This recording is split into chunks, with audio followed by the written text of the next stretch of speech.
Welcome to episode 4 of me having nothing to hide. I hope you like my haircut. I, I was going a bit mad earlier. I was stressed and agitated with this fucking ear infection, excuse my language. And I said, right, I'll go for a run, that'll make me feel better. Went for a run, did some push ups, and just exerting that bit of physical energy kind of calmed me down a little bit. But I still felt ratty in my head. So I said, fuck it, no, I'm shaving the head. It has to go. And anytime I fucking shave my beard or shave my head, I always do something ridiculous. And here I am. The fringe bun. The fringe bun is what I have today. If you're listening to this in the podcast, it might be worth looking up the YouTube video. Because you're not going to appreciate the glory that is my hairstyle at the moment. Coronavirus, pandemics make me do stupid things.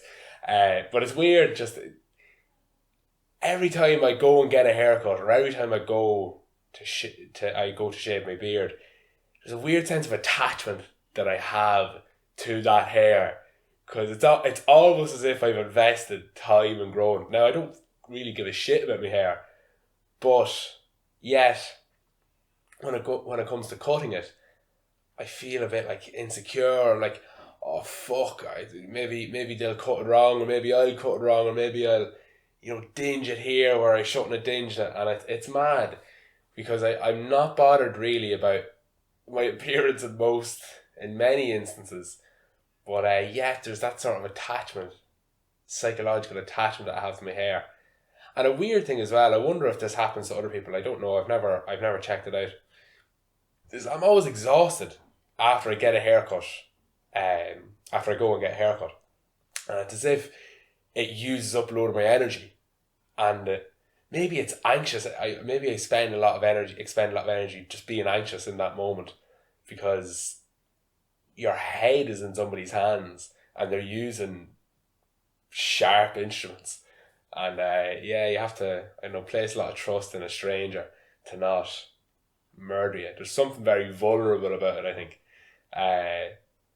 From an aesthetic perspective, or from literally you're putting your head into some stranger's hands, and they're cutting you asunder, and you're just hoping that they don't cut your head off. It's a weird one. I wonder.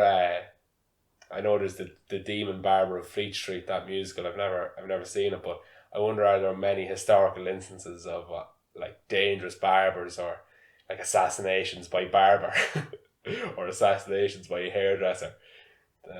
Hearing those stories will probably not help my anxious energy at all. But it's funny how we can grow psychologically attached to different things. Like there's a theory in psychology called attachment theory, developed by a man called John Bowlby, and further developed by a lady called Mary Ainsworth and Mary Main. And they describe the attachment style that you have to your mother, and it's really, really, really popular in psychology. There's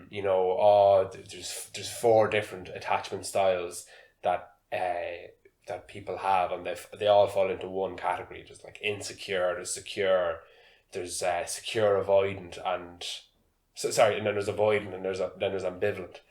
And I just hate, that's something I really don't like about psychology, just the categorizations that you find in some of the different theories. It just seems like such a grand oversimplification, and maybe it works on like policy making levels, or on population levels, but it just fucking tells you nothing about the individual. That pisses me off, because a lot of very, very smart people know an awful lot about these theories, and they make what I feel is an intellectual error by applying them to individual cases.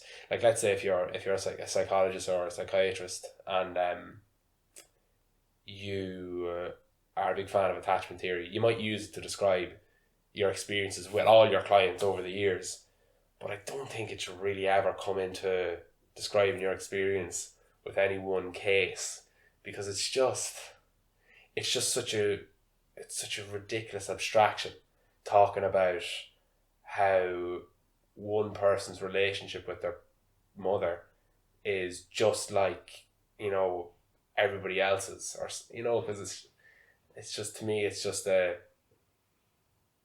dangerous oversimplification.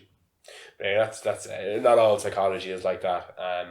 And it's not to say I'm right, a lot. It's a gripe that I have. It's not a gripe that other people should have, but I think it's a consideration worth making. How true are these things that I know apply to populations or groups of people? How true are they for the individual? Or maybe even with that in mind, how true are they for me, or how applicable are they to me? Yeah, it's a weird one. So I'd probably get rid of my my fringe bun, but it's staying for the moment. I think I'm growing quite attached to it. Oh god, it gave me some laugh earlier. I hope it gives you a good laugh too.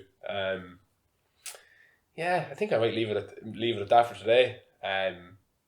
As always, I hope you're enjoying it.